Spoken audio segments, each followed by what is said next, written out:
এগুলো গ্যাস থাকে 19 kilo gas থাকে, আমরা নিই ওটা 1600 টাকা নিই। এই মুহূর্তে ওটা কত টাকায় নিতে হচ্ছে? 4000, 4500, 5000, কেউ গ্যাস কেউ দিচ্ছে না, 5000 টাকা দিতেও রাজি। কাঠেই করতে হবে, আর কিছু করার নেই। গ্যাসের আকারের জেরে ব্যাপক চাপে পড়েছেন রেস্তোরাঁ এবং ক্যাটারিং ব্যবসায়ীরা। বিয়ে বাড়ির মেনুতেও কাটছাঁট করতে হচ্ছে। পশ্চিম এশিয়ায় যুদ্ধের পরিস্থিতি এবং তার মধ্যেই সিলিন্ডারের আকাল, সেই ছবি ধরা পড়েছে সর্বত্র। আমরা এই মুহূর্তে একটি বিয়ে বাড়ির ভেতরে, একদম যেখানে রান্না হচ্ছে সেখানে রয়েছি। যেই গ্যাস সিলিন্ডারটা দেখতে পাওয়া যাচ্ছে, এটা কিন্তু ডোমেস্টিক সিলিন্ডার। এই কদিনে এত লোক আগে থেকে নিমন্ত্রিত ছিলেন, এই পরিস্থিতির মুখে আগে তো কোনো দিন পড়িনি। বড় রেস্তোরাঁ গ্রুপগুলিও সমস্যার মুখে। এই মার্চ মাসে আমাদের অ্যাটলিস্ট 5 থেকে 6টা বিয়ে কমিটমেন্টে আছে, সেখানেও একটা বড় একটা চ্যালেঞ্জ আছে। We are not taking any bookings for further weddings within a period of April and মে।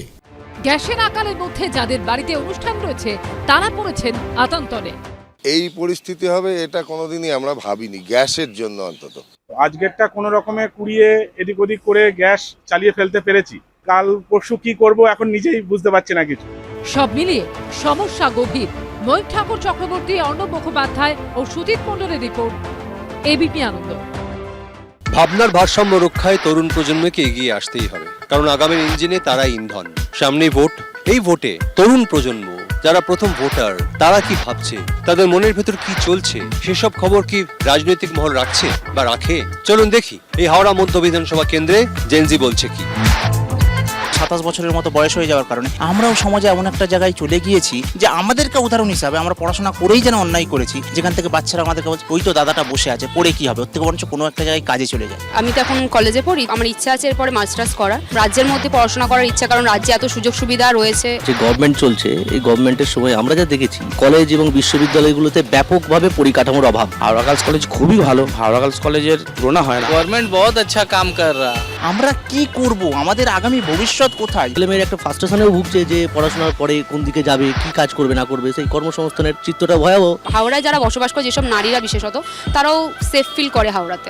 যে কোনো ধরনের পার্সপেক্টিভে যে কোনো মানুষ তার পয়েন্ট অফ ভিউ, দৃষ্টিকোণ থেকে যে কোনো কথাবার্তা বলতে পারেন। একটা নিশ্চিত কাজের জায়গা কিছু আছে। যেহেতু ছাত্ররা বিপন্ন, অবশ্যই ছাত্র সমাজের মুখ খোলা উচিত বলে আমরা মনে করি। আগে যেরকম অনেক ধরনের সমস্যা হতো, মেয়েরা বলুন রাত্রিরে বেরোতে তাদের খুব প্রবলেম ফেস করতো, সেই সব প্রবলেমগুলো এখন আর সেই রকম ভাবে নেই। কিছুদিন আগে আমি এবং আমার পরিবারের অনেকজনই যখন শরীর খারাপ হয়, তখন আর আমাদের ভাবতে হয় না, আমরা সঙ্গে সঙ্গে আমরা চলে যাই হাওড়া হসপিটালে। দিদি আসার পরে অনেক উন্নয়ন হয়েছে। लक्ष्मी भंडार है, जुबो साथी है। लक्ष्मी भंडार खुद मेरे घर के माँ बहनों को मिल रहा है। जुबो साथी का फॉर्म मैंने खुद अप्लाई किया है, ये तो बहुत अच्छा चीज है। কাজ খুঁজবে সেইটাও সে পাচ্ছে না, যার জন্য এই 1500 টাকা বড় জোর ফোনের খরচটা 350 টাকা বা 400 টাকায় ফোনের খরচটা চলতে পারে, কিন্তু ভবিষ্যতের জন্য, জীবনের জন্য, জীবন ধারণের জন্য কি এটা চলতে পারে? হাল বুঝেই হাওয়া মাপছে হাওড়া।